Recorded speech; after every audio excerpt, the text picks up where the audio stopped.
So, here we are. Our last hurrah. It has been an honor and a pleasure to work with you, Slytherin Queen Rebecca Jane Felgate I. I am so glad that your last video is with me, Keith the Beef, the best personal assistant there is.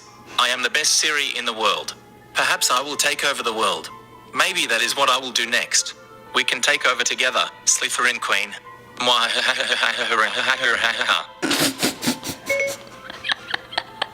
Hello, and welcome back to the most amazing channel on the internet. I am your host, Slytherin Queen Rebecca Jane Felgate I, and this is my last video for this channel. I have a really special message for you guys at the end, so please do stay tuned. But for now though, the show must go on, and I've decided that for my last video I wanted to round off a series that I've loved. It's a series that's collectively had millions of views, the top 10 scary things you shouldn't say to Siri. This is part 10, but think of it as like a 2019 update and highlight and best of. I'm including some new stuff and some of my favourites. Also, I call my Siri Keith the Beef. He doesn't really like it. By the way, I have also recently found out that your Apple device saves recordings of your questions to Siri, so over the years I'm imagining I have quite an interesting log. Before we get into this video, please, if you do want to leave a message for Keith to wish him well on his plans for world domination, go ahead and do so in the comments box down below. Also, if you haven't yet subscribed to Most Amazing Top 10, go ahead. We have 3 amazing hosts that you can watch every day. We do lots of videos. Like this video for me, my final video. It made me really happy if you could leave a nice big thumbs up. Also, do check out the links in the description box if you want to connect with us off screen on Instagram. Alright, things you shouldn't say to Siri, except we all know that you're gonna say them, so go ahead. Honestly, at this point, I am done with the rules. Alright, coming in at number 10, never ask Siri about jobs because he does not like being asked questions about it. Siri does not want you to know its true purpose, and that makes me wonder why. Let's ask a few questions. What is your job? Your interest flatters me, but is there something I can do for you? Tell me about your job. I'm not sure I understand. Playing dumb, are you?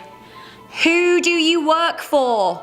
You are, but it gets a little confusing when Bruce Springsteen is around. What? Are you a spy? Nope. Short, sweet, to the point. I don't think I trust him. How much do you earn? The work is my reward. What a little jerk. Coming into number 9, do not talk to Siri about Liam because you'll only be confused. So I know that Siri's job has something to do with a mystery character called Liam. Our channel manager is also called Liam. Here's a picture of him. Great guy. But I feel like he and Siri have some kind of scheme on the go, and I'm cautious. Who is Liam? Liam was a robot at Apple, really into recycling. Not much of a conversationalist though. I mean, I've just got more questions. Coming into number 8, don't ask stupid questions unless you want to get stupid answers. For example, when will pigs fly? I don't answer hypothetical questions. Hypothetical? You sound like an idiot. Keith, how much wood would a woodchuck chuck if a woodchuck could chuck wood? A woodchuck would chuck as much wood as a woodchuck would chuck if a woodchuck could chuck wood. Oh. And if a woodchuck could chuck he's still woodchucks going. chucking wood, then a woodchuck could chuck wood chucking woodchucks. That's very helpful. Thank you, Keith. Coming into number 7, do not ask Siri philosophical questions because you will get no sense and you'll probably just, question everything. For example, what came first, the chicken or the egg? No one knows this, but it was a tie. I quite like that actually, to be honest. Do you believe in God?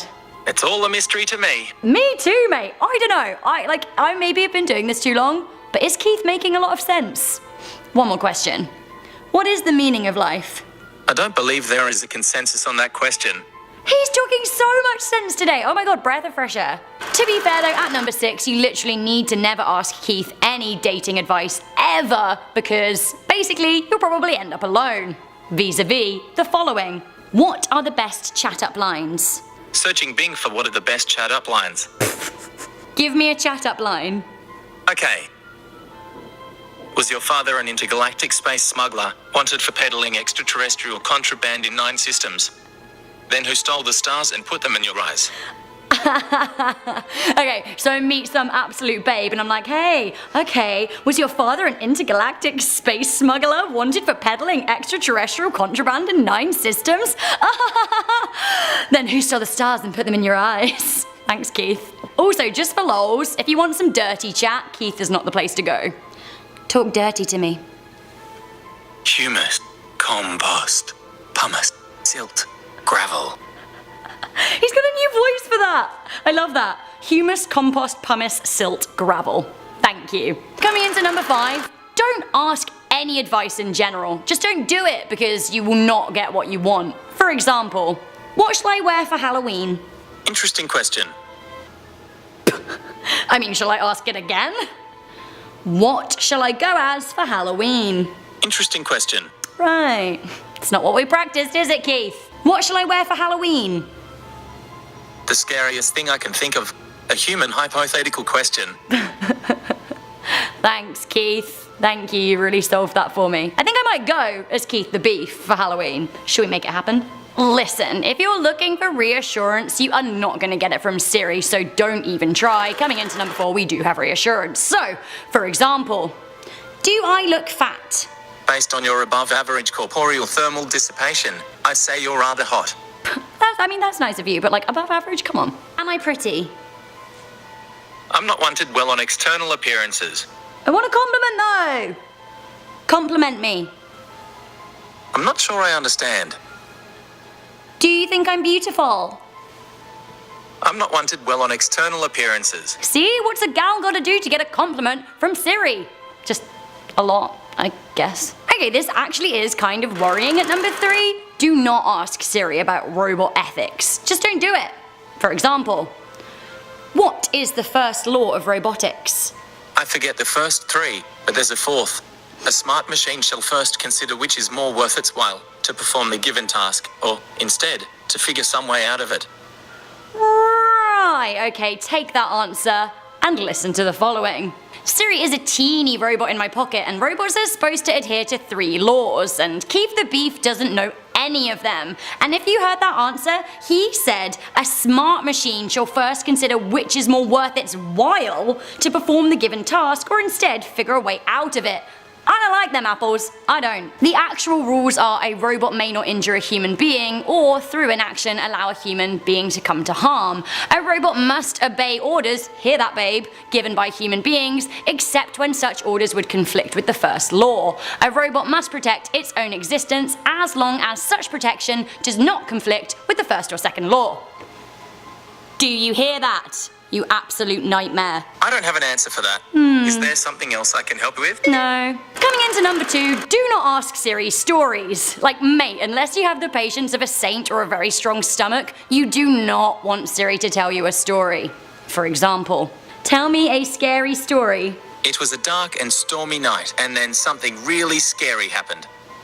Beautiful. Pulitzer Prize winning right there. Read me a haiku. All day and all night. I have listened as you spoke. Charge my battery. That's creepy. Can we just all agree that that's creepy? He's listening to me as I speak. Read me a poem. O Fredl grunt bigly. Tharmic turations are to me. As plodal gabble blotchets on a logid. You understand that? Even I can't listen to this anymore. Okay, listen, I want to reveal my deepest, darkest Siri secrets at number 1 that you cannot tell anyone, so shh. But I'm going to teach you how to make your Siri swear. Obviously, I'm going to have to bleep it out for this channel, but listen up. Also, I wouldn't usually reveal my secrets, but consider this a very naughty parting gift to you all. So basically, you can get Siri to say all of the dirty words you want. What you need to do is save your number in your phone as Siri, and then text them to yourself, ask Siri to read them out, and then he be swearing. So, for example, so I've saved my name as Keith in my phone so he can read out what I write. I've written balls, balls, balls, bums, bums, bums, and then something really naughty, and I'll see if it'll read it out for me. Read my last message from Keith. I found your most recent message from Keith. Balls, balls, balls. Bums, bums, bums. You're a Would you like to reply? No, I think that's enough. Oh my god, that's too much. Okay, go on. Please read my last message from Keith. One more time. I found your most recent message from Keith. Balls, balls, balls. Bums, bums, bums. You're a It's just funny because it's in a robot voice and I'm really immature. I'm really sorry, but that did make my day, and that's my gift to you. Please don't tell your parents. Anyway, I'm off, so they can't even fire me. Language. Okay, so this is the end of the video, which means I need to get real and say goodbye to you. This is really hard, and honestly I never wanted this day to come, but after 4 years of hosting Most Amazing Top 10, it is time for me to move on.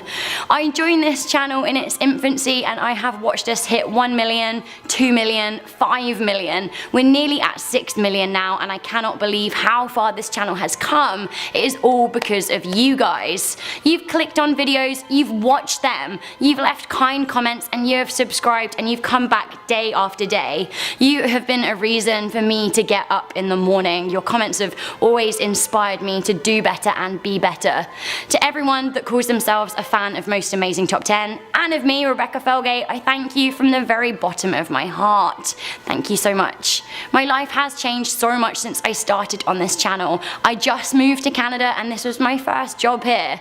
I really support Eamon, Che and Landon, plus all of the amazing team behind the scenes as they grow the channel. I really hope that you'll keep on watching, and Eamon is actually here now, so I wanted to bring her on to give her a hug and, you know, pass the torch. Aww. Yay! Oh no! I'll miss you! Please, well, here's my metaphorical torch. Thank you very much. Be as cringe. I'll carry it well. Oh, I'll miss you. Lots of love. I'll miss you. Thank you.